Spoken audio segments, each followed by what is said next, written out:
Welcome back. We are at week 3. This will be halfway through 3 weeks of 5 of the discipline reset. If you remember last week, we talked about the hidden moments where you're losing the day. The question is, did you do your audit? Did you do your 24-hour audit where you write down every single thing you did, every reel you watched, every podcast you listened to, every meeting you had, every social thing you did, workout you did? Did you write it all down for one 24-hour period of time? If not, you may want to pause this week so you can do that from last week and check out that episode because we're building upon one another. Now, this week, we're talking about something that makes me smile because I still struggle with it at times, and we'll see if you do as well. Why are we sharp at 9 a.m., 10 a.m., and then weak at 2 or 3 o'clock in the afternoon? Energy mismanagement equals execution collapse.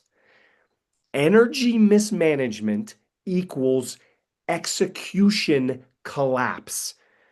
If you mismanage your energy, the execution just dissolves. It goes away. Have you ever had a day like this? You wake up in the morning, maybe at 6 a.m., you get a great workout in, you get your reading in, maybe a little meditation in, maybe a little prayer. You have some breakfast with your family, you head off to work, you're like, boom, I am humming. This is my day today. 1:30 hits and boom.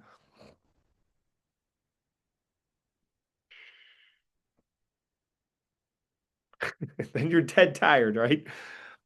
I think we've all been there.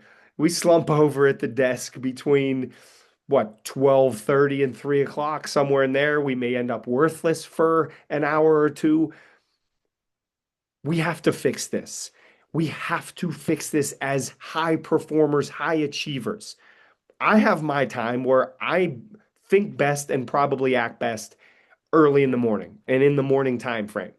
I get a lot of my critical thinking tasks done before noon, but also all the other tasks that are not critical thinking that just need to get done, I will do in that time of 1, 2, 3, 4 o'clock in the afternoon.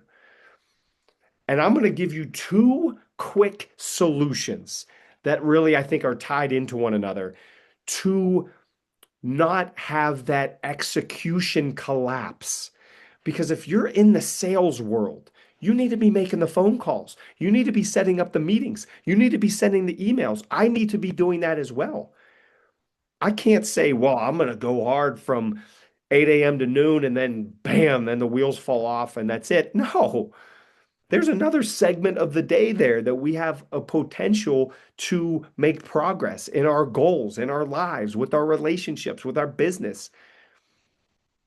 Here's the two keys that I'm going to challenge you with as we go from week 3 to week 4.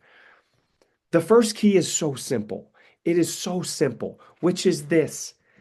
If you're watching on video, I'm holding a massive cup of water. Now I'm going to take a sip. Hydrate. It sounds so simple. It is so simple. And guess what? That means it's so easy to not do. My wife and I have these big, you see this big cup here. She has a big jug. I have a big jug on my desk. And we'll make sure I will not leave my workspace if I'm blocked out for, let's say, 4 hours. I don't leave. The 4 hours, if the 4 hours is up and my jug is not gone, then I need to drink it before I leave. How can you get more hydration in your day? I'm sure you've all been there. You have a headache. So many headaches of mine have been dehydration. I'll give you one quick thought because I've used this for years now. I'm a coffee drinker. I have some caffeine, not every morning, but a lot of mornings. I used to wake up and drink the coffee, bam, before the workout. Boom, coffee, then workout. Get a little caffeine jolt, boom, then workout. Now I hydrate first. And I can tell you, I feel so much better. And waiting to consume the caffeine, I'll still have some after the workout. Now I wait. I used to have it at what, 4:30 in the morning? Now it's 8:30 in the morning, 9 o'clock in the morning. You push it out further, which to me gives me more oomph later on in the afternoon, and I don't have that weak moment from 1, 2, 3 o'clock. Hydrate. Hydration is so powerful. My goodness, is it massive to stay hydrated. And the second one, maybe even simpler, move your body. Move your body. I often say to myself this, move your body, Matt. Move your body, Matt. Oh, you're feeling a little because it's 1:30 in the afternoon. Move your body, Matt. Some of you see me on social media taking pictures walking up and down the stairs. I love that. Walk up and down a few flights of stairs, get that heart rate a little bit elevated, and boom, you can feel the energy. As you see me, if you're watching on video, I'm standing. I always stand to record these episodes. Why? My energy is so much higher when I'm moving. I'm standing tall. Do a couple squats while I'm doing the episode. I actually do squats in between calls or episodes, or you could do some push-ups wherever you are. Move your body. And it doesn't have to be like 45 minutes of burpees. Like we're talking, this could be 3 sets of 10 squats.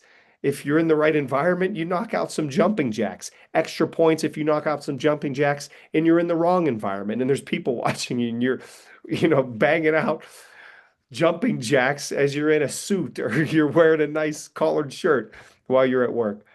Move your body.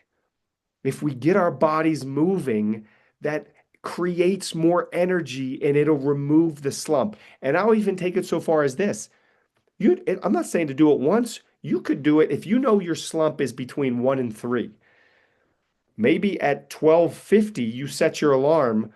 Oh, I've got to do my 3 sets of 10 squats. And then again at 1:50, maybe again at 2:50. And then you're keeping that energy up because you're moving your body while staying hydrated. As we go from week 3 into week 4, the goal is to just notice how you're feeling throughout your day. When and do you hit that little weak point? Is it 1? Is it 2? Is it 4 p.m.? Is it 5? Because energy mismanagement equals execution collapse. We are high performers, high achievers. We're not going to let that happen. We can push through this. And the two ways are hydration and moving your body will be the focus from this week to next week. When you notice that little slump, instead of going, oh, I need candy, oh, I need more coffee, we go, okay, I'm going to get my little workout in. What am I going to do? For 1 minute, 2 minutes, 4 minutes, 8 minutes. Move the body, drink some water. How are we feeling? Recheck the energy. And let's see if we can push through this weak part of our day. Because as high achievers, high performers, we know we have the ability to push through the toughest parts of the day. And now if we create new habits around it, now we have energy that's slowly ramping up during the entire course of the day. And we don't hit those weak spots. There we go. There's your challenge from this week to next week. Hydrate, move your body, and let's see how we're feeling as we move in from this week to next week. A little preview of week 4, which is, this is so fun. This is one of my favorite things to talk about. The rule that eliminates hesitation under pressure. Decisions get slower when our identity is unclear. Decisions get slower when our identity is unclear. We're going to talk about that next week. There's a little preview. Can't wait to see you. Enjoy this week. Hydrate, move that body.